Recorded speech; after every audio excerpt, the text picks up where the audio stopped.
Bonjour à tous, bienvenue sur le plateau de KTO pour cette nouvelle édition de Face aux chrétiens, en partenariat avec La Croix, Radio Notre-Dame et RCF. Notre invité aujourd'hui est Éric Woerth, ancien ministre du Budget. Éric Woerth, bonjour. Bonjour. Merci d'avoir accepté notre invitation. Vous avez donc été ministre de Nicolas Sarkozy au budget, à la réforme de l'État, à la fonction publique durant plus de 3 ans. Et puis ensuite, vous avez été ministre du Travail et vous êtes également proche de François Fillon. Vous serez interrogé dans cette édition de Face aux chrétiens par Laurent de Boissieu pour La Croix, Bonjour. Par Louis Dauphren pour Radio Notre-Dame, Bonjour. et par Benjamin Rosier pour RCF. Bonjour. La première question est posée par Laurent de Boissieu pour La Croix. Pacte de responsabilité des entreprises, politique de l'offre, baisse des cotisations sociales des entreprises, baisse des dépenses publiques. Ça, c'est la politique économique annoncée par François Hollande. Finalement, vous avez peut-être trouvé que ce n'est pas, en termes de degrés, dans la bonne suffisant, mais en termes sur le fond, est-ce que ça va dans la bonne direction, dans la direction que vous souhaiteriez ? Éric Woerth. Ça va dans une meilleure direction que l'augmentation des charges sociales, l'augmentation de la fiscalité, le fait de tirer à vue sur les chefs d'entreprise ou la complexité du droit du travail. Oui, maintenant, quand on est un responsable public, on est jugé aux actes. Et le président de la République a fait 180 degrés le 31 décembre en présentant ses vœux. Ah oui, c'est un vrai tournant, parce qu'il a fait exactement le contraire pendant 18 mois où voilà, il a fait exactement le contraire. Donc oui, il sera jugé sur ses actes. Moi, je ne peux pas dire que je suis contre la baisse des charges dans les entreprises. Je suis évidemment favorable à ce qu'on baisse les charges sociales, à ce qu'on augmente la compétitivité, que le coût du travail soit un coût du travail qui soit compétitif par rapport à d'autres pays. Enfin, tout ça, oui, mais ça demande une ambiance. Aujourd'hui, la croissance, c'est un certain nombre de facteurs qui sont le travail, le capital, mais aussi la confiance. Donc et vous cette dites confiance, chiche, ça n'existe finalement pas. La formule a déjà été employée, donc je ne vais pas l'employer, mais je dis faut voir. Faut voir. Faut voir. Confiance, confiance, justement, le gouvernement va engager sa confiance devant l'Assemblée nationale. Est-ce que vous dites, justement, chiche, on verra les actes, mais au moins, je suis prêt à vous soutenir et dire oui sur l'orientation. Sur le principe. S'il y a un vote de confiance, moi je ne voterai pas la confiance. Parce que je ne voterai pas la confiance, parce que c'est un gouvernement auquel je ne fais pas confiance. Donc je ne vais pas voter la confiance. Tout montre qu'il a fait exactement le contraire pendant longtemps. Tout montre aussi que depuis, au fond, le 1er janvier, le président de la République, il est quand même pas mal revenu sur un certain nombre d'engagements. En Corrèze, il y est allé, il a dit jamais on touchera aux conseils généraux, alors qu'il avait indiqué qu'il voulait simplifier ce qu'on appelle le millefeuille administratif. Il a indiqué que dans la baisse des dépenses publiques, des secteurs seraient évidemment totalement protégés. Les fonctionnaires, l'éducation nationale, la défense. Alors tout ça peut s'expliquer, mais enfin, on ne commence pas déjà à poser un certain nombre de règles qui font qu'on ne touche à rien et puis après, on verra. Donc il y a beaucoup de points sur lesquels il y a déjà des reculades assez massives. Et puis en même temps, on a une situation qui s'aggrave aujourd'hui. On parlera, j'imagine, du chômage, oui, on va mais tout ça, on peut parler de l'attractivité du pays. Il y a une baisse incroyable du nombre d'investissements directs étrangers en France. Alors on peut contester les statistiques, mais enfin c'est des organisations internationales qui mesurent tout ça. C'est un effondrement. Et donc un effondrement de la confiance, du regard des autres pays vers nous. On a une baisse importante, 8% du nombre de jeunes en alternance. C'est-à-dire qu'ils vont profiter de l'apprentissage, alors que c'est une voie majeure pour lutter contre le chômage. Donc il y a beaucoup de signaux d'alerte. Donc il y a des signaux d'alarme partout, dans tout le pays. Louis Dauphren, Radio Notre-Dame. Quand vous dites coût du travail compétitif, qu'est-ce que ça veut dire précisément ? En Ukraine, le SMIC, c'est à peu près, enfin l'équivalent, c'est 80 €. Hein. Alors, ça veut dire qu'il faut payer, faut que notre SMIC passe à 80 €. Qu'est-ce que ça veut dire compétitif ? Non, mais en Allemagne, par exemple, ils ont voté pour un SMIC qui est à 8 € et quelques, donc très, très inférieur au SMIC français. Mais je ne dis pas qu'il faut mettre le SMIC français au niveau du pays le plus pauvre du monde. Merci de nous rassurer. J'ai quand même encore un peu ma tête, et j'ai pas perdu du bon sens. Donc, ça veut dire que le travail en France, à qualité égale avec d'autres pays européens, avec l'Allemagne, avec l'Angleterre, ça doit être à peu près la même chose, alors que la compétitivité, elle ne dépend pas uniquement du prix du travail, elle dépend de ce qu'on produit, de l'effort de recherche, de beaucoup d'autres choses. Mais c'est un point très indispensable. Et ce qui est très important, c'est que vous ne pouvez pas augmenter le prix du travail plus que la productivité du travail. Et en France, on s'aperçoit depuis plusieurs années que le prix du travail, il augmente plus vite que la productivité du travail. Et dans ce cas-là, il y a une rupture. Très productif. Et dans ce cas-là, non. Il est très productif dans la minute où il travaille, mais il n'est pas très productif dans l'année, parce que comme il ne travaille pas beaucoup dans la journée, dans la semaine, dans le mois et dans la vie, le fantôme de 35 heures, à un moment donné, votre productivité, pour avoir la production, il faut multiplier par le temps de travail. Donc le temps de travail est beaucoup plus faible. Donc on voit bien que cette productivité du travail, parce que les ouvriers, les employés, les cadres français sont de bonne qualité, n'est pas mauvaise quand les gens sont au travail. Évidemment, quand ils ne sont pas au travail, ça ne produit pas. Et on doit, et cette rupture, au fond, entre la productivité du travail et puis le coût du travail, cette rupture, elle aboutit à quoi? Elle aboutit au chômage. C'est comme ça qu'on compense. La variable d'ajustement, si je puis dire, aujourd'hui, de la société française, de la société de production française, de l'économie française, c'est malheureusement, et c'est anormalement, et c'est de façon qu'on doit, on doit le dénoncer, c'est le chômage, puisque vous ne pouvez pas faire autrement. Donc c'est le chômage, c'est pas les salaires, c'est pas la dévaluation, donc c'est le chômage. Il faut sortir de cette spirale infernale qui conduit au chômage. C'est ce qu'on appelle la préférence, entre guillemets, de la société française pour le chômage. C'est ça que ça veut dire. Benjamin Rosier, RCF. Vous parliez tout à l'heure d'une absence de confiance en ce moment en France sur le plan économique. Alors, est-ce que donc vous ne croyez pas en cette automaticité, baisse des charges avec le niveau annoncé par François Hollande et création d'emplois avec le MEDEF notamment qui ne croit pas non plus? Il faut aussi un calendrier derrière tout ça. C'est-à-dire que vous n'allez pas baisser de 30. Alors on ne sait pas exactement de combien, pour tout vous dire. 50 milliards, c'est le chiffre qui a été annoncé. Mais sur la baisse des charges. C'est sur 30 ça, c'est sur les milliards, dépenses publiques.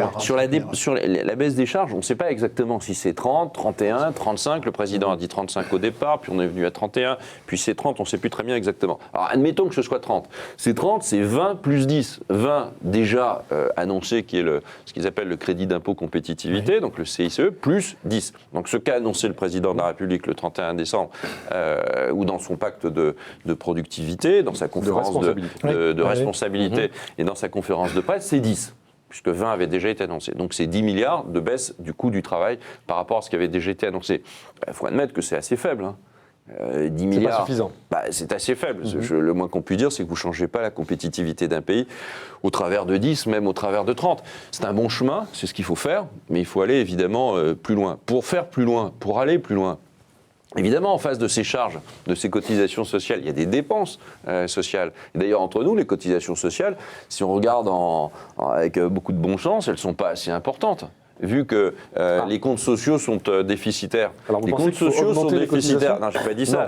J'ai un raisonnement. D'accord. Je ne peux pas dire ça. Oui. Mais on a des cotisations sociales, on a un système de sécurité et de protection sociale qui est déficitaire. Donc vous regardez, vous dites au fond, on va les baisser, mais ça ne va pas marcher puisque c'est déjà déficitaire, il faudrait plutôt les augmenter. Comme on ne peut pas les augmenter et qu'il faut vraiment les baisser, alors il faut réduire encore plus vite.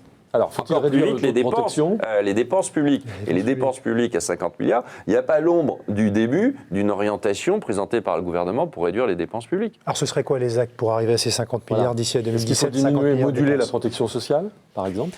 Enfin, moi, je crois d'abord que c'est au gouvernement, je vais répondre, mais je pense que c'est au gouvernement de répondre. À un moment donné, c'est ceux qui gouvernent qui doivent répondre aux questions de cette nature, parce que cette question, elle est posée de façon lancinante depuis bien longtemps. La dépense publique en France, elle est trop importante. Elle est de 1100, 1200 milliards d'euros, elle est beaucoup plus importante que dans d'autres pays. Elle sera toujours importante en France. Pourquoi ? Parce que la France est un pays étatiste. On est drogué ? La France aime... Non, je dirais pas ça, mais c'est notre modèle culturel, à droite comme à gauche d'ailleurs. On attend beaucoup de la puissance publique, que ce soit l'État, des collectivités locales, la sécurité sociale, enfin la sphère publique. On en attend beaucoup. Donc on aura toujours culturellement plus d'interventions publiques en France que dans d'autres pays. Sauf que maintenant, elles sont déraisonnables. Et donc il faut évidemment baisser cette dépense publique. Alors le gouvernement aujourd'hui l'a assez peu fait. Entre 2012 et 2013, Gilles Carrez l'a d'ailleurs à plusieurs fois dit, et on l'a constaté tout bêtement. De la commission des finances. Oui, on l'a tout bêtement constaté en commission des finances. C'est une sorte de danse du ventre. Le ministre du Budget dit il y a moins de dépenses publiques qu'avant. En tendance, ça augmente moins que ça devrait augmenter si ça augmentait. Enfin, donc un peu de la brasse coulée. La réalité des choses, c'est qu'en 2013, on dépense plus 2,3 milliards d'euros qu'en 2012. Donc il y a bien une dépense supplémentaire. Et il faut freiner cette dépense et il faut réduire cette dépense. Bon, 50 milliards, dit le président de la République. Alors, on ne peut pas faire 50 milliards. Alors en tendance, il n'est jamais en valeur absolue, en tendance. On ne peut pas faire 50 milliards si, à un moment donné, on ne change pas les politiques publiques. Vous pouvez toujours gagner en productivité dans les administrations, fusionner, réduire ici ou là. C'est ce qu'on a fait énormément dans la RGPP, avec beaucoup de critiques, mais on l'a fait énormément. Ça, c'était l'organisation administrative, de la production du service administratif. On peut aller encore beaucoup plus loin. L'administration mais peut faire on a mieux, vraiment commencé à faire quelque chose de très important. La gauche est arrivée, elle a arrêté tout ça, et puis maintenant, elle est en train de le reprendre. 20 mois après, quand même. Elle a fait la MAP, la modernisation de l'action publique, qui était juste une façon d'organiser la non-décision, puisqu'il ne s'est rien passé. Donc on a perdu beaucoup de temps, puis tout d'un coup, le président convoque un conseil de modernisation, je ne sais plus comment il appelle ça, un conseil de modernisation ou de simplification. Alors, ça revient un peu à la même chose. Donc on doit économiser 50. Les 50, c'est des réformes de politique structurelle, le contenu des politiques. Et il faut quoi ? Il faut réduire la masse salariale. C'est une grande partie de la dépense publique. Oui, moins de fonctionnaires. Moins de fonctionnaires. Mais bien sûr. Il faut moins 20%, avez-vous dit ? Oui, bon, sur 10 ans sûrement, hein, pas sur un an, bien sûr. Dans quel secteur ? Mais un peu partout. Un peu partout. Il faut réduire le nombre de fonctionnaires. Vous allez vous faire des amis ? Mais c'est la vérité, mais ça restera encore un pays très administré. Très administré. Même en diminuant. Ben évidemment, évidemment. Il faut donner plus de moyens aux fonctionnaires, il faut mieux payer les fonctionnaires, il faut de temps en temps peut-être accepter qu'ils travaillent plus, pour compenser l'absence d'autres fonctionnaires. Il faut mieux les rémunérer, je l'ai déjà dit, notamment dans l'éducation nationale, par exemple. C'est assez curieux de confier, au fond, votre bien le plus précieux, c'est-à-dire l'enfant, à des personnes qui sont sous-payées. Beaucoup de profs sont aujourd'hui sous-payés par rapport à la capacité, par rapport à la difficulté de leur tâche. Bon. Il y a donc un travail très important sur le statut de la fonction publique. Pourquoi avoir, au fond, des fonctionnaires protégés ad vitam aeternam sur des tâches parfois qui ne le nécessitent pas. Donc on a un travail à faire, nous on l'avait lancé, sur le statut, la rénovation du statut de la fonction publique, beaucoup de choses. Plus efficace. Moins protégé pour certains, plus efficace parce qu'il y a plus de risques, mieux payé. Il y a un vrai travail à faire. Je pense que les fonctionnaires ne pourraient pas être en désaccord avec ça. Juste, il faut le présenter, pas comme une stigmatisation de la fonction publique ou des fonctionnaires. C'est absolument pas ça. Mais de dire, il y a un moment donné, ce sont nos impôts, ce sont nos déficits, il faut essayer de regarder comment on les gère au mieux. Donc, il y a un vrai travail sur la fonction publique, donc sur la masse salariale. Et puis, il y a un travail aussi sur les politiques sociales. Tout compris. Alors, entre la sécurité sociale et les prestations sociales, les prestations sociales qui sont payées par l'État ou que l'État rembourse à la sécurité sociale dans un certain nombre de cas. Là, il y a un bloc au fonds social qui doit faire de l'ordre de 600 milliards d'euros, c'est-à-dire la moitié de la dépense publique. Pour ceux qui nous écoutent ou qui nous regardent, mais nous, on a fait des propositions. Qu'est-ce qui demain ne sera plus remboursé ? Est-ce qu'il faut accepter d'être moins remboursé, par exemple ? Est-ce qu'il faut s'attendre à ça ? Il faut sûrement accepter d'avoir un reste à charge, comme on dit, plus important. À notre charge. Pays, oui, dans d'autres pays, on accepte de payer un peu plus pour sa propre santé. C'est vrai en Allemagne, et on n'est pas moins bien soigné pour ça. On doit être prémuni sur les très grands risques. Sur les grands risques, c'est-à-dire au fond les choses que vous ne pourrez jamais vous payer. Et donc ça, on doit être prémuni. Donc il y aura un filet de sécurité total là-dessus. Puis sur les risques plus petits, on peut en discuter. On voit et je pense qu'il faut en discuter. Du mal à se soigner, serait-ce que souvent le dentiste, les Français se soignent ou les lunettes, les gens n'y vont pas, oui, bien sûr. parce que pour des problèmes de moins, il y a des choses qui ne sont pas très bien remboursées, la lunetterie par exemple. Donc là, il faut qui est remboursé à 100% aujourd'hui, vous seriez capable de revenir dessus ? Attendez, c'est pas une maladie. Je pense que moi, non, c'est pas une maladie. Ce que je crois, c'est que, et c'est pas l'opposition fait des propositions, mais je veux dire, c'est le gouvernement aujourd'hui de dire ce qu'il veut faire. Nous, on dit, il y a un bloc de dépenses sociales qui est très important. Il sera toujours important en France. On aura toujours une société de solidarité, une société où il y a des filets de sécurité pour les uns et pour les autres, où on n'acceptera pas, évidemment, que quelqu'un ne soit pas soutenu. Ça, c'est une hypothèse de base. Maintenant, à côté, on remarque que toutes les politiques sociales, des prestations sociales, comme parfois les politiques de protection sociale, sont des politiques qui sont souvent peu ciblées, touchent beaucoup de monde, elles sont très peu efficaces, elles durent très longtemps, donc elles n'incitent pas, en fait, au retour parfois au travail. C'est vrai pour les indemnisations, l'indemnisation du chômage. On parle beaucoup de M. Hartz en ce moment, qui est à la fois présenté comme une sorte de grand penseur et comme celui qui a réformé l'Allemagne et qui a amené l'Allemagne à complètement changé, à devenir beaucoup plus efficace qu'elle n'était pas il y a 10 ans. Et on s'aperçoit que dans ce type de réforme, il y a évidemment l'incitation à revenir sur le marché du travail. Donc il faut protéger le salarié qui est à la fois mis au chômage. Évidemment, il faut le protéger, bien sûr. Et en même temps, il faut l'inciter à tout faire pour retrouver du travail. Mais il faut aussi que l'État et le patronat fassent ses propres efforts. Mais concrètement, ça, c'est équilibré. Demain, je suis au chômage. Au bout de combien de temps je touche des indemnités ou non? Et qu'est-ce que vous proposez par rapport à la situation actuelle? En France, c'est 2 ans. Dans d'autres pays, c'est moins d'1 an. Donc on peut discuter autour de ça. Je vous parle de la durée du chômage. Je ne vais pas vous dire qu'il faut 15 mois, 17 mois, 18 mois. Ça dépend de l'âge, ça dépend de beaucoup de choses. Donc, et puis, c'est au gouvernement de prendre ses responsabilités. Nous, on dit que ce débat... Attendez, on l'affronte, ce débat. Parce que vous dites, plusieurs fois, vous dites que c'est au gouvernement de prendre ses responsabilités. Certes, mais vous êtes dans l'opposition. Vous aspirez à revenir au pouvoir en 2017, il faut aussi que vous proposiez aux Français... Je vous dis beaucoup de choses. Ouais. Je crois. Je suis désolé de ne pas vous écrire immédiatement le décret d'application, mais je vous dis beaucoup de choses. Je vous dis que le tabou de l'indemnisation du chômage doit être levé. Il doit être levé, à la fois en durée, à la fois en plafonnement sur les indemnités versées, à la fois sur les intermittents du spectacle, parce que ça coûte très cher, pas pour les artistes, mais pour tout ce qui tourne autour. Tout ça doit être réellement discuté. Mais ça doit être discuté, pas comme un sujet tabou, pas comme un sujet d'opposition entre la droite et la gauche, entre tout d'un coup certains qui souhaiteraient une société généreuse et des autres qui souhaiteraient une sorte de jungle libérale. C'est pas comme ça que ça marche. La réalité, c'est comment on peut être efficace, comment on peut faire en sorte que les uns et les autres aient intérêt d'abord à travailler plutôt qu'à ne pas travailler. Une toute dernière question de Benjamin Rosier pour RCF. On parlait de politique de la santé. Oui, on parlait de politique de la santé tout à l'heure. Alors là-dessus, encore une fois, je rejoins mon confrère. Quelle action énergique pour réduire les dépenses de santé, pour agir sur ce secteur-là? Les dépenses de santé, elles continueront à augmenter parce qu'on vit plus longtemps d'abord, donc on est soigné plus longtemps. Et puis en même temps, les dépenses sont de plus en plus technologiques. Mais on voit que vraiment la protection contre les grands risques, c'est quelque chose de très important sur lequel il peut y avoir un socle de consensus absolu, l'accès aux meilleurs soins pour tout le monde, quels que soient ses revenus. Je pense que c'est une base de départ extrêmement importante. Puis après, il faut à la fois réorganiser le système de santé. Les hôpitaux, on doit continuer à les fusionner. Il y a aujourd'hui trop de lits d'hôpital en France. Il y a trop de lits d'hôpital en France par rapport à beaucoup d'autres pays. On doit attendre de longues heures aux urgences. On a une mauvaise prise en charge des personnes âgées.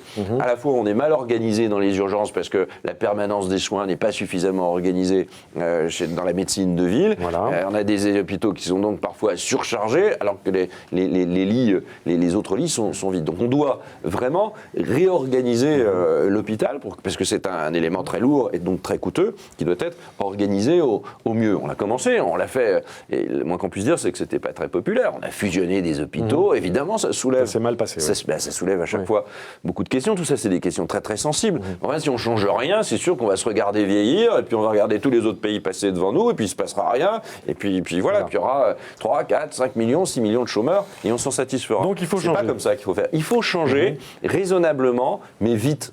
Et il faut aborder le contenu des politiques publiques. Très bien. On va mettre un terme à cette première partie de Face aux chrétiens. Vous restez avec nous. Nous retrouvons dans quelques instants Éric Woerth, ancien ministre du Budget. Merci à vous.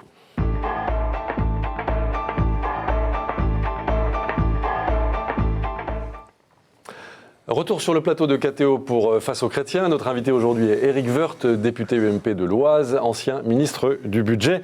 Il est interrogé dans cette édition par Laurent de Boissieu pour La Croix, par Benjamin Rosier pour RCF, Louis Dauphren pour Radio Notre-Dame. C'est Benjamin Rosier qui ouvre cette deuxième partie pour RCF. Alors dimanche dernier, un sondage paru donnait Front National en tête, les listes Front National en tête pour les futures élections européennes. Vous comptez répondre à ça comment à l'UMP? Éric Woerth. Ouais, les sondages sur les européennes, c'est toujours compliqué parce qu'au fond, chacun peut un peu se lâcher. Je ne sais pas ce que donneront les élections européennes. On a d'abord les élections municipales qui masquent un peu tout. Alors répondez sur les européennes, puis ensuite on parlera des débats politiques. Il faut afficher. Si, bon, je crains beaucoup de choses. Je crains beaucoup d'abstention. Ouais. Je crains beaucoup d'abstention. Je crains un vote de colère aussi. Le vote de colère, il s'exprimera évidemment pas en faveur du Parti socialiste, c'est le moins qu'on puisse dire, mais peut-être pas en faveur non plus de l'UMP. Donc il faut, là-dessus... Et d'ici 4 mois, que proposer pour essayer de... Il faut rattraper proposer, le il retard. faut d'abord proposer à nos concitoyens une crédibilité de notre projet européen. Il faut essayer de parler de l'Europe. Et c'est sûr que si les élections européennes se transforment en référendum pour ou contre le Parti socialiste, c'est certain que les électeurs vont soit pas venir, soit se lâcher, si je peux dire. Donc à nous aussi de proposer une politique européenne crédible. On voit bien que l'Europe s'est éloignée des peuples. Alors, tout le monde le dit, mais c'est vrai pour tous les peuples. Tout le monde le dit, mais au fond, qu'est-ce qu'on propose à côté? Une Europe plus démocratique où on comprenne quelque chose? Une Europe plus sociale. Mais une où on Europe comprenne plus- quelque chose déjà. Ouais, voilà. Moi, je pense que la plupart de nos auditeurs, et peut-être nous tous d'ailleurs, on aurait du mal à expliquer dans le détail comment on prend une décision en Europe, selon quel processus démocratique, contrôlé par les citoyens. C'est très très difficile. Qui représente l'Europe? Président de la Commission, président du Parlement européen, le président du Conseil européen, Monsieur Van Rompuy. On ne sait pas, on sait pas du tout. Donc il y a là un effort très très important. Puis le deuxième point, c'est de se dire que l'Europe, elle ne peut pas continuer avec autant de pays à vouloir tout faire, parce que c'est bloquant. Il faut qu'il y ait des rythmes différents, certainement, qui s'affichent. Ça, c'est du pragmatisme. Il faut dire sur quoi et comment. Il faut qu'il y ait de la convergence entre les pays, notamment, par exemple, entre l'Allemagne et la France. On ne peut pas partager la même monnaie et avoir des différences aussi gigantesques entre la France et l'Allemagne. On en parlait en termes de dépenses publiques, mais en termes de tout, en termes d'exportation, de compétitivité, en termes d'organisation de notre propre système. Une politique fiscale, productif, une politique fiscale ajustée, qui soit plus oui. convergente, alors Convergente. qu'elle a divergé. Voilà, Sous Hollande, elle a c'est ça. divergé. En 20 mois, elle a divergé. Donc il faut au contraire essayer de mieux, plus converger. L'impôt sur le société, c'est quoi? La taxation sur le capital, c'est comment? Donc là, on a un vrai travail de convergence qui a été abandonné. Et je note avec plaisir qu'on en reparle, que le gouvernement reparle de ça. Alors il a perdu beaucoup de temps. Enfin, s'il en reparle, c'est déjà une bonne chose. C'est une première pierre. On va l'encourager dans ce sens-là. Louis Dauphren, Radio Notre-Dame. Il y a une grève en ce moment des contrôleurs aériens contre une directive européenne ciel unique. J'aimerais savoir, quand vous étiez en responsabilité, quelle était comment sentiez-vous la présence de l'Europe quand on est ministre du budget en France? C'est à la fois une sorte de contrainte. On est dans un cadre qui était moins précis il y a 3-4 ans que maintenant, mais en même temps, c'est un cadre de contrainte. Vous envoyez des prévisions, vous êtes Donc à Bruxelles, soumis... vous envoyez des prévisions? Oui, vous envoyez une trajectoire de finances publiques. Aujourd'hui, elle vous engage totalement. Votre budget, vous devez le présenter avant, ce qui est assez logique puisque vous partagez la même monnaie. Donc, à un moment donné, Vous il faut étiez consentant aussi à pas ces faire contraintes, n'importe mais quoi. c'était des contraintes. Moi, je pense que ça peut aider. Si évidemment les autorités européennes, d'abord on y participe, l'Europe n'est pas un truc totalement éloigné, étranger. On participe évidemment à la constitution de tout cela, et parce que c'est un jeu collectif, au fond c'est comme une équipe de foot, vous acceptez à un moment donné que ce soit un autre qui ait le ballon et pas vous, quoi. Sauf que vous participez à une équipe et vous avez le même objectif. Et ça on l'oublie un peu trop souvent. Donc c'est d'abord une contrainte, une pression, mais je pense assez bénéfique en réalité, puisque cette contrainte et cette pression extérieure, elle vous permet aussi de vous transformer quand vous n'avez pas le courage de le faire sur le plan intérieur et avec de l'autonomie. Voilà, enfin sur le plan budgétaire, c'est un peu ça. Le haut fonctionnaire qui lit votre papier à Bruxelles, il vous fait un retour et vous dire faut changer ça, faut pas changer ça, c'est bien, c'est pas bien, c'est lui qui valide. Comment ça se passe? Non, ça marche pas tout à fait comme ça. D'abord, vous parlez avec la Commission, vous parlez. Alors, ça dépend de quel sujet. Enfin, tout ça est beaucoup plus compliqué, mais vous parlez beaucoup. Les gens se connaissent, hein, donc vous parlez beaucoup. Et puis, ils ont quand même une certaine méfiance. Presque génétique, mais c'est l'expérience vis-à-vis de la France. C'est-à-dire que la France ne dit pas toujours exactement la vérité.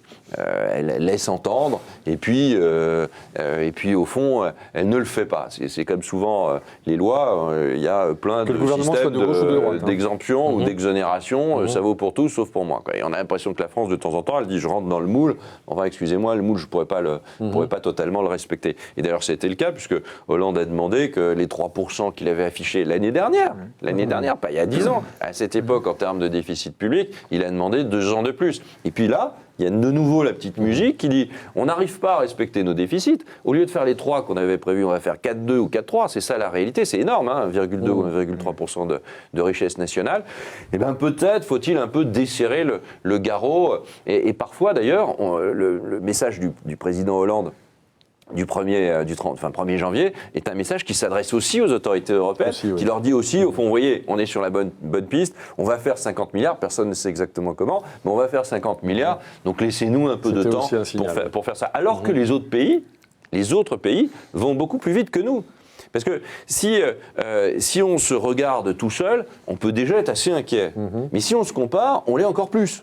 Parce que les autres pays vont plus vite. En termes de croissance, les Anglais, les Allemands, les Américains par ailleurs, les Espagnols, enfin tout le monde a retrouvé un rythme de croissance ou une tendance, en tout cas, beaucoup plus rapide que la nôtre. Et en termes de chômage, les résultats des autres pays comparables à nous sont infiniment meilleurs, Laurent de Boissieu-Lacroix. Vous avez été successivement proche d'Alain Juppé, puis de François Fillon, qui ont été deux premiers ministres qui ont essayé de faire des réformes structurelles, de libéraliser la France.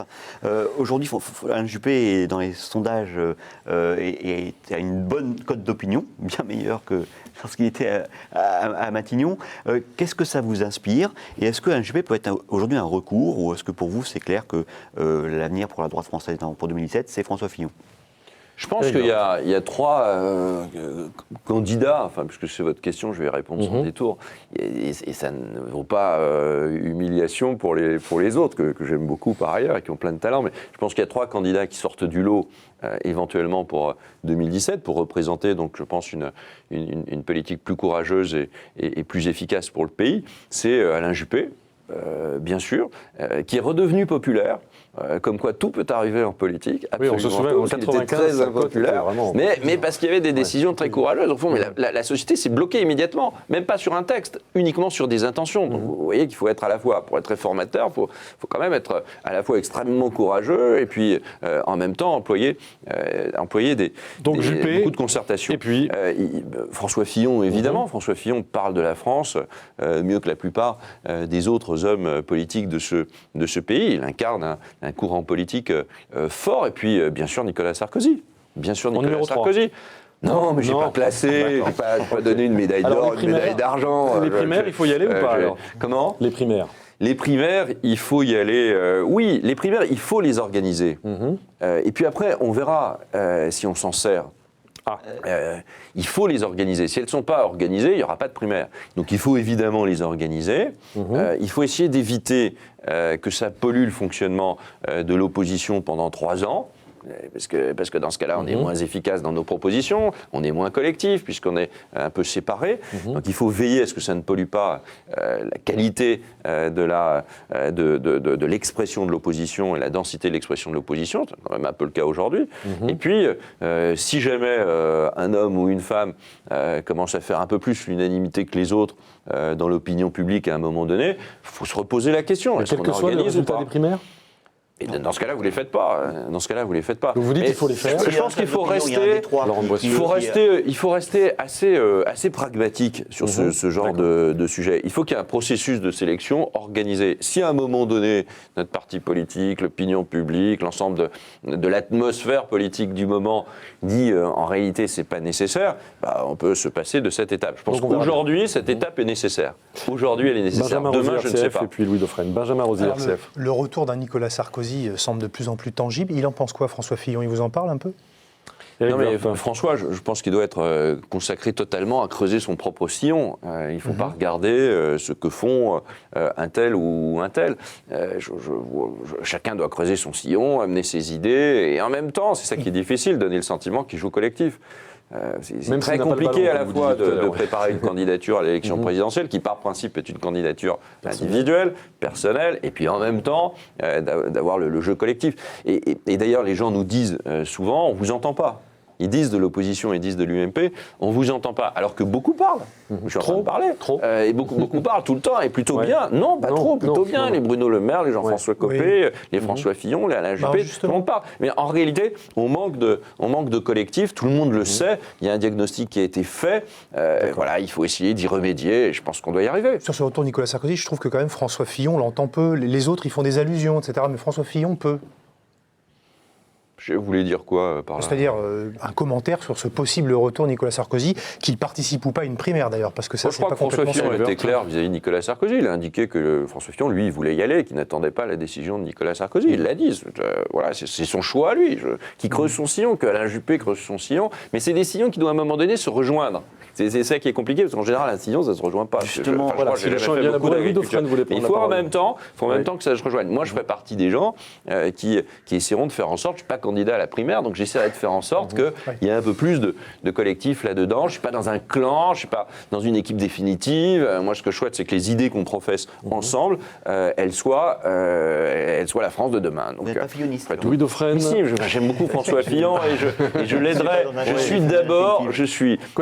J'ai envie qu'on gagne en 2017 parce que je pense que la France, elle se dégrade et que quand on regarde ce que fait ce gouvernement, on n'est pas rassuré, c'est le moins qu'on puisse dire. Et la capacité, la crédibilité du président de la République, elle est à peu près aujourd'hui égale à 0. Et donc c'est la crédibilité de la France. Donc il faut bien à un moment donné qu'il y ait une réaction. Et moi je crois dans les idées de droite et du centre. Je crois qu'elles doivent être améliorées, qu'elles doivent être encore travaillées, que le jeu collectif est important. Mais je crois que nous pouvons gagner en 2017. Mais c'est très loin. Je ne sais même pas ce qu'on fera lundi prochain. Donc c'est très très loin. Ah oui, c'est à ce donc point-là. ça doit être. Vous savez quelle est l'actualité lundi? Non, je ne sais pas. Je ne sais pas parce que tout va vite. Alors, oui, mais nous, on ne gouverne pas. Louis Dauphren, Radio Notre-Dame.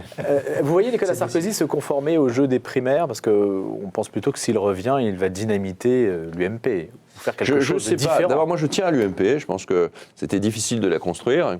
Et Nicolas a fait beaucoup pour la construire, comme d'autres. Alain Juppé, bien sûr, a fait beaucoup pour construire l'UMP. Jacques Chirac, à l'époque. Donc, j'y tiens beaucoup. C'est bien le regroupement de la droite et du centre.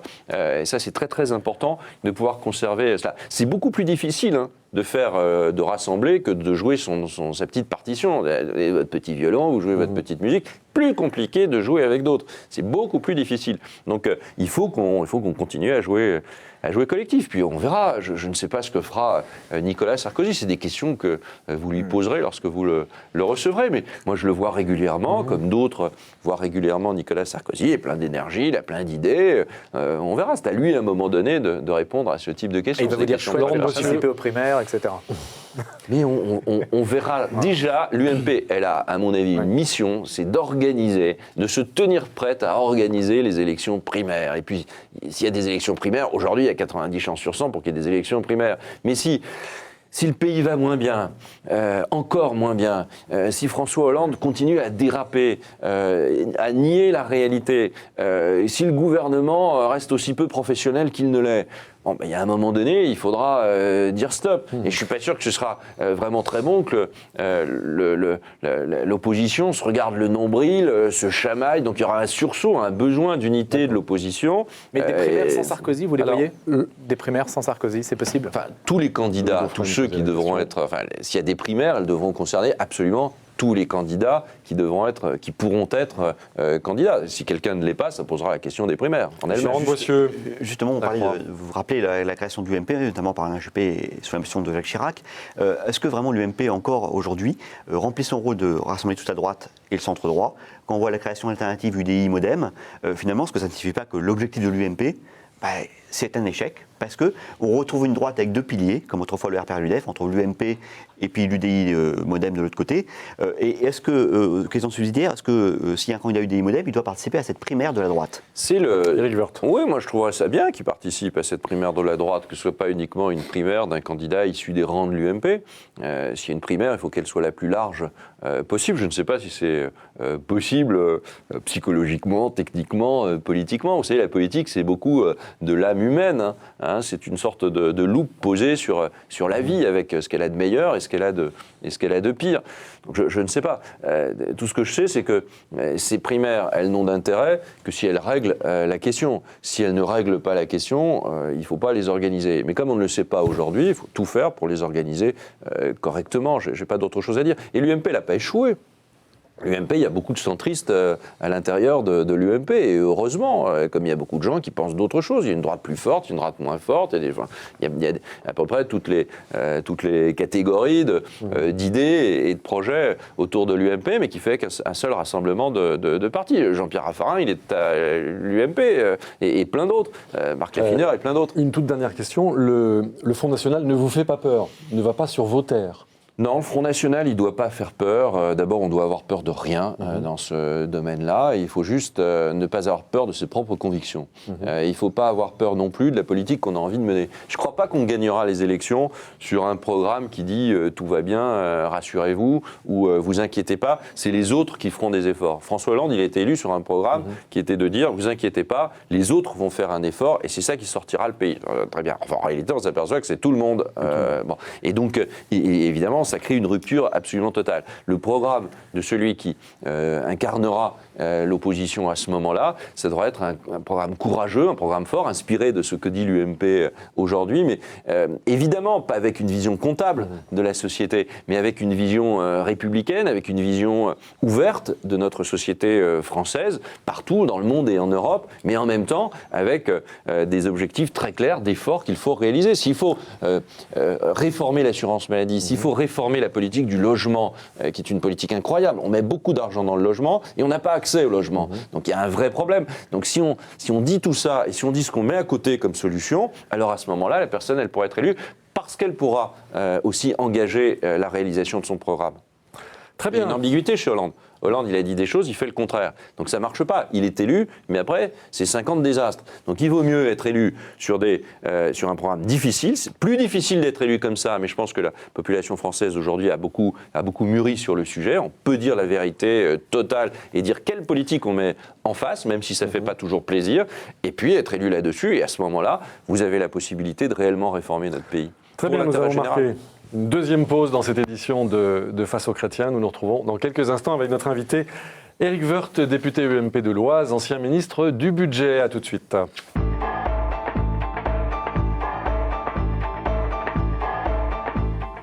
Bienvenue sur le plateau de KTO pour cette dernière partie de notre Face aux chrétiens. Notre invité aujourd'hui est Éric Woerth, député UMP de l'Oise, ancien ministre du Budget. Il est interrogé par Laurent de Boissieu pour La Croix, par Benjamin Rosier pour RCF. Et c'est Louis Dauphren pour Radio Notre-Dame qui ouvre le feu de cette troisième et dernière partie de Face aux chrétiens. On parlait à l'instant du FN. Je voudrais avoir votre point de vue sur une forme de cohérence dans le discours. Le FN dit grosso modo le système de protection sociale français, par exemple, peut être maintenu si on le réserve aux Français. Là, ça tient, il y a une équation mathématique qui tient. Il y a un autre discours qui consistera à dire si on continue comme ça, le système va inévitablement dans le mur parce qu'il est ouvert à tous. Alors il y a deux options, soit on supprime le système de protection sociale français, on met tous les êtres humains à égalité et les hommes viennent en France à égalité pour travailler, sont tous en concurrence, mais ne viennent pas pour des allocations particulières. Ou soit on continue dans le système, dans la situation actuelle, mais en fait on va à une forme de faillite sans le dire. Alors vous, quelle est votre option La préférence nationale. Je ne me situe pas du tout par rapport au Front National. Il n'a jamais rien gouverné, le Front National. Donc on va pas. Enfin, c'est juste un parti qui tente de prendre le pouvoir sur des considérations, le moins qu'on puisse dire, extraordinairement simplistes.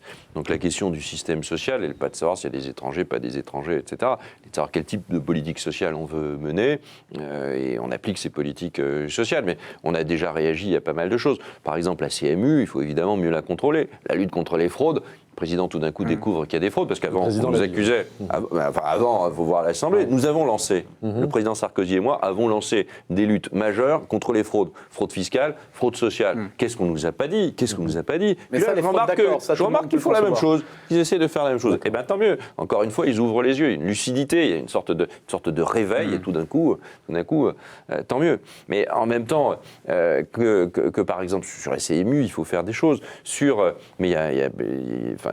Mais ça concerne tout le monde, tous ceux qui vivent en France. Sur l'aide médicale d'État, on a supprimé, le Parti socialiste et le gouvernement a supprimé le forfait qui était posé. On a évidemment, à l'UMP, on a souhaité que ce forfait il soit plutôt augmenté. Mais c'est pas parce que quelqu'un est étranger en France qu'il va pas être soigné. On va pas le laisser au détour d'une... je sais pas, il y a un moment donné, c'est pas le côté d'être français ou pas français, il y a une notion d'humanité et humaine. Et donc on soigne les gens, mais ils doivent payer. Il y a un moment donné, Ouais. ils doivent Alors, toujours payer. Ils doivent payer. Ça, c'est normal. Donc c'est Chacun mettre doit fin à une payer. forme de gratuité. Il faut mettre fin à une forme de gratuité, oui, bien sûr. Mais sur l'AME, c'est évident. L'AME, c'est l'aide médicale d'État qui est réservée aux personnes qui ne sont pas en situation régulière en France. On doit les soigner lorsque c'est des soins urgents, sinon les gens doivent évidemment... Enfin, l'objectif, c'est que la personne, elle rejoigne son pays. Elle est en situation irrégulière, elle repart dans son pays. Enfin, tous les pays font ça et la France doit faire cela. Il faut se faire un tout petit peu, évidemment, respecter. Ils sont en France, ceux qui sont autorisés à y être. Voilà, c'est une vision assez simple, Mais ce que je veux dire, autoritaire, c'est que mais surtout républicaine de la société. Mécaniquement, on voit bien qu'il y a des réservoirs de population dans le monde qui ont des besoins colossaux. Ils vont venir dans des pays, forcément, où on peut leur donner quelque chose. Donc, inévitablement, la tendance, ça va être de toujours moins de dépenses publiques, toujours plus d'économies, parce qu'il y a un besoin qui devient croissant. Et un contrôle aux frontières de plus en plus, important. On doit sortir de Schengen si nous n'avons pas la possibilité, au fond, de parfaitement être certain que nos frontières sont respectées. Mais l'attractivité économique du pays me semble plus importante que son attractivité sociale. On s'aperçoit aujourd'hui qu'il y a une attractivité sociale. Évidemment, tout le monde veut se précipiter en France parce qu'il pense avoir des allocations en ne faisant rien. Donc évidemment, le gouvernement français de faire en sorte qu'on n'y vienne pas pour ces mauvaises raisons, que les politiques sociales soient justement rééquilibrées et donnent suffisamment d'incitation, qu'elles ne soient pas versées à tout le monde dans n'importe quelle condition. Enfin, tout ça doit être fait. On en est aujourd'hui probablement trop loin. Mais l'attractivité économique s'effondre et l'attractivité sociale augmente. À faire exactement le contraire. Ok. Benjamin Rosier, RCF. Pour rester sur une notion d'humanité, vous en parliez, mais sur un tout autre sujet, la loi Leonetti sur la fin de vie, le gouvernement François Hollande souhaite la réviser.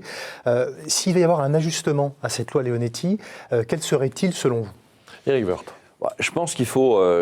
d'abord, la loi Leonetti est une bonne loi. C'est-à-dire, à la fois, elle assure, d'une certaine manière, l'accompagnement en fin de vie, et elle a pour but, évidemment, de soulager la souffrance. Personne... voilà. Donc, je pense c'est compliqué, ces affaires-là, puisqu'on parle de l'intime absolu. Il y a des convictions très fortes, et il faut respecter toutes les convictions. Mais enfin, on ne va pas laisser quelqu'un à l'hôpital pendant des années, dans un état végétatif, en pleine souffrance. Et à un moment donné, il faut réfléchir à tout ça. Il y a le corps médical, il y a la famille, il y a ses propres options philosophiques, religieuses, de toute nature, mais la société doit laisser à un moment donné, dans un certain nombre de conditions, un choix. Et ça, c'est la loi Leonetti. Elle est suffisante. Elle avait été d'ailleurs, il y avait eu tout ce qui relevait de l'interdiction, enfin de l'acharnement, mais aussi les soins palliatifs. On voit dans les hôpitaux beaucoup d'unités de soins palliatifs, donc tout ça est très très bien. Il faut sûrement y réfléchir un peu plus, c'est-à-dire le type de médicaments qu'on accepte, les sédatifs, etc. Il faut réfléchir. Mais évidemment, la ligne à ne pas franchir, c'est l'euthanasie, au fond. Et le droit au suicide assisté, c'est une ligne à ne pas franchir pour vous ? C'est très difficile, chacun a sa propre réponse, et je pense que les chrétiens, moi je suis catholique pratiquant, j'ai ma propre réponse qui ne sera pas nécessairement la réponse d'un autre catholique, et je pense qu'il ne faut pas se jeter... Je pense qu'à un moment donné, on a le choix de sa vie aussi, on doit aussi avoir le choix de sa mort, même si je n'y mets pas de vision morale. Mais ce n'est pas qu'individuel, puisque vous engagez l'État à travers le corps médical, par exemple. Oui, une responsabilité générale. On ne peut pas dire ça revient à décider soi-même. L'État, il doit fixer un certain nombre de règles. En tout cas, on ne peut pas laisser uniquement à la justice le soin de décider. C'est vrai dans tous les domaines. Une justice qui décide de plus en plus, c'est un État qui s'affaiblit de plus en plus. C'est une démocratie qui ne prend pas ses responsabilités. Donc la loi, elle doit être précise et la justice doit jouer son rôle lorsque c'est nécessaire. Mais on ne peut pas laisser à la justice le soin de préciser les choses et faire du cas par cas. Il y a du cas par cas, évidemment, mais il y a quand même une ambiance générale. Et Leonetti l'avait très très bien fait, comme on l'avait fait au moment des soins palliatifs ou sur d'autres sujets. C'est vrai pour l'avortement, c'est vrai pour plein de sujets comme cela. Il faut approfondir la réflexion. Il faut approfondir, il faut être très compréhensif, et je crois qu'il n'y a pas qu'une seule réponse à ce type de sujet. C'est des débats de société qui sont évidemment très, très lourds, ils sont reposés en ce moment à partir d'une personne. La famille elle-même n'est pas d'accord. Bon. Sur la famille, justement, on voit que l'UMP est divisé à tel point que finalement ces questions n'ont pas été abordées lors de la convention récente sur le projet. Vous avez dit que vous étiez catholique pratiquant. Est-ce que vous comprenez les maires je reviens sur la loi sur le mariage pour tous, les maires qui disent je suis catholique pratiquant, je ne célébrerai pas de tel mariage. Et puis qu'est-ce que vous pensez que l'UMP devra faire si elle revient au pouvoir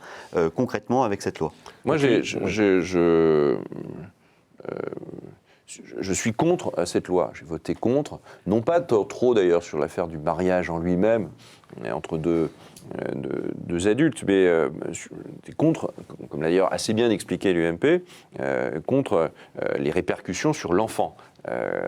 Donc on ne va pas refaire le débat ici, mais il y a évidemment l'intérêt général, ce n'est pas celui des parents, c'est celui de l'enfant. Ça, c'est l'intérêt général. Donc je me suis opposé, j'ai défilé, et voilà. Et je ne suis pas un intégriste, je ne suis pas un excité, je considérais qu'à un moment donné, je ne suis pas du tout homophobe. Alors je sais bien que chaque fois que quelqu'un le dit, c'est qu'il l'aime, enfin...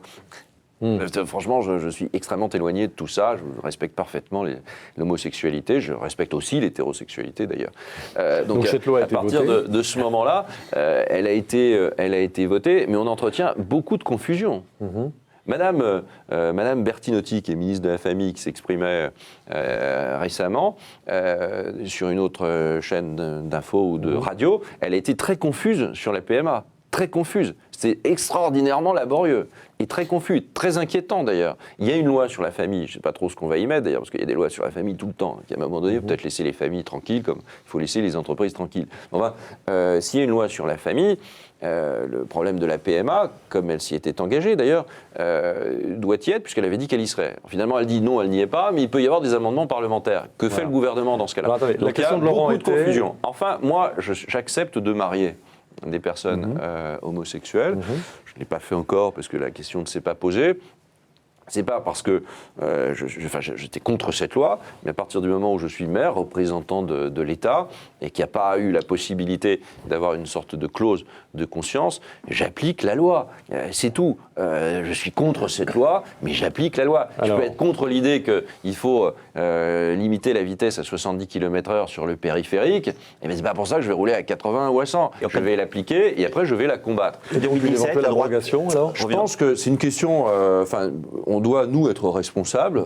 On n'est pas le Front National, donc on ne peut pas dire n'importe quoi sur tout. Donc on doit être responsable. Je pense que c'est très difficile de revenir sur une loi comme celle-là. Il faut certainement mieux préciser l'enfant, en fait, le rôle de l'enfant, la parentalité, d'une certaine façon, autour de cela. Voilà, nous sommes opposés. Est-ce qu'on pourra essayer si on peut essayer de revenir et de mieux préciser les choses dans le domaine de l'adoption et dans le domaine de l'enfant, supprimer évidemment toute notion de PMA ou de gestion pour autrui, ça va de soi. Cela étant, on a considéré quand même qu'en faisant cette loi, c'était un caillou supplémentaire vers ce chemin. Donc préciser, et je le conteste totalement. Préciser, je mais pense pas que c'est très difficile de l'abroger. C'est assez compliqué, parce que d'abord, il y a des mariages qui ont eu lieu, parce que, on s'est battu, on continue à se battre, mais c'est la responsabilité aujourd'hui de monsieur Hollande. Benjamin Rosier, RCF. Le collectif La Manif pour tous donc, appelle à nouveau à manifester sur une mobilisation nationale ce dimanche à Paris. Est-ce que vous partagez leur constat d'un gouvernement qui, au nom d'une certaine idéologie, attaquerait les familles, c'est un mot d'ordre très général, leur mobilisation. Oui, oui, c'est vrai. Il n'y a pas une vision très respectueuse de la famille aujourd'hui en France. Quand on entend Madame Rossignol, qui est une sénatrice inconnue, mais née dans mon département, quand on entend Madame Belkacem, qui est une ministre un peu plus connue, on s'aperçoit que la notion même de famille disparaît au profit d'individus. Mais c'est la déviance de cette société, de plus en plus d'égoïsme, de plus en plus aussi de volonté de faire le bonheur des peuples contre leur propre gré, de considérer qu'on a en soi, qu'on détient la vérité, une sorte de vision où on détient la vérité, on la projette sur les autres sans réel débat. Pour toutes ces raisons-là, est-ce qu'il faut retirer les enfants de l'école, par exemple ?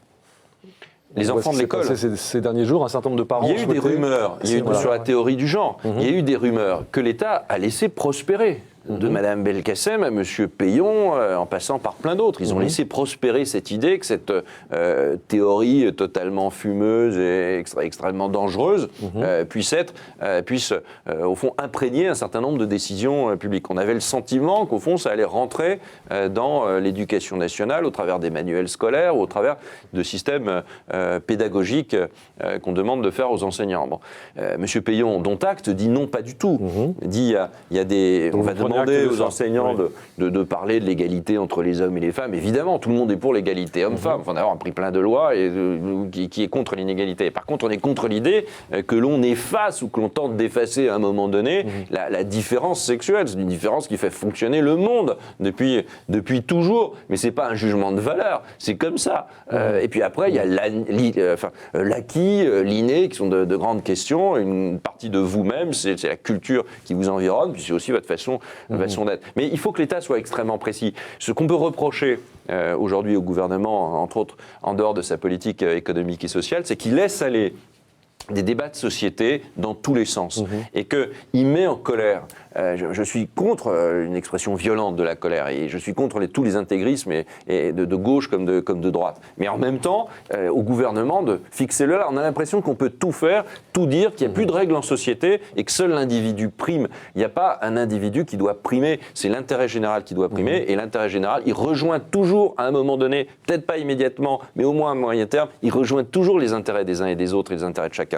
Très bien, ce sera votre dernier mot. Merci beaucoup à vous, Éric Woerth. Je rappelle que vous êtes député de l'Oise, ancien ministre du Budget. Notre invité la semaine prochaine sera Henri Emmanuelli, ancien président de l'Assemblée nationale et député socialiste des Landes. D'ici là, vous pouvez évidemment retrouver cette édition de Face aux Chrétiens et toutes les autres sur les différents sites de nos partenaires, La Croix, KTO, Radio Notre-Dame et RCF. À bientôt, à la semaine prochaine. Merci à vous tous.